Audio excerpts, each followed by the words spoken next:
எப்படிங்க சுளுக்கு பிடிச்சது? சும்மா தூக்குனீங்களா? சும்மா இறக்குனீங்களா? வாய்க்கா வெட்டினீங்களா? வாய்க்கா அடைச்சிங்களா? இனி பேசுனா செருப்பு குண்டி அடிப்பா, அதுவும் பிஞ்ச செருப்புல அடி. தேவை எனக்கு இதெல்லாம். மரம் வெட்டினீங்களா? மரம் நட்டீங்களா? என்னது ஒரு பேச்சுக்கு சொன்னா உடனே நல்ல செருப்ப பிச்சிராங்க. இது என்ன ராகத்துல பாட போற? என்னையா? என்ன ராகத்துல பாட போற?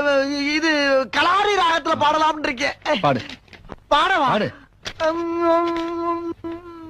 ராத்திரி 10 மணிக்கு மாறிக்கு வந்தா நீ என்ன காதலிக்கிறதாக அர்த்தம்.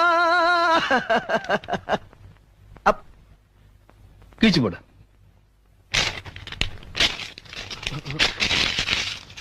டேய், வாயில போடு. உன் கையை பட்ட உடனே ஐய பாத்திரம் எல்லாம் வெள்ளி பாத்திரமா மின்னுது தல. செருப்பு பிஞ்சிரும். சிங்க மாதிரி இருந்துட்டு எச்சி பாத்திரம் கழுவி வச்சுக்கு குத்தலு. அப்ப மன்னிப்பு கேட்டு உழைச்சி சம்பாதிக்க வேண்டியதானே? உழைச்சா அதுக்கு பேசாம இந்த கருமத்தை செஞ்சிரு. வேலை கிடைச்சுதா? கிடைச்சிச்சு. நான் தான் கழுவி வேணான்ட்டேன். ஏன்? வேர்வை வர்ற வேலையா தர்றாங்கப்பா, அதை போய் நம்ம எப்படி ஏத்துக்கிறது? ஆக வேலையே செய்யாம தின்னுட்டு தெரிஞ்சுக்கிட்டு இருக்கிற. அப்படி பச்சையா சொல்ல முடியாது, ஒரு யூகமா சொல்லலாம். 8வது அதிகாரத்தை ஏசு என்னடா சொல்லிருக்காரு? இவ்வளவு அதிகாரமா கேக்குறானே, தப்பா சொன்னா கொன்றுவானோ? பொதுவா சொல்லுவான். எது சொன்னாலும் அவர் நல்லதா தாங்க சொல்லிருப்பாரு. அதை போட்டு என் கிளறிக்கிட்டு இருக்கீங்க. போய் வேலை வெட்டிய பாருங்க.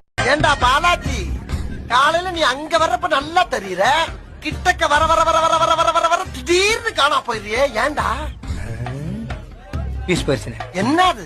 கண்ணு. அதுவும் போய் அம்பி, ஆத்துல எல்லாம் சவிக்கமா இருக்காளா? ஆத்துல வெள்ளம் வந்து செத்துக்கிட்டு இருக்காங்க, சவிக்குமான கேக்குற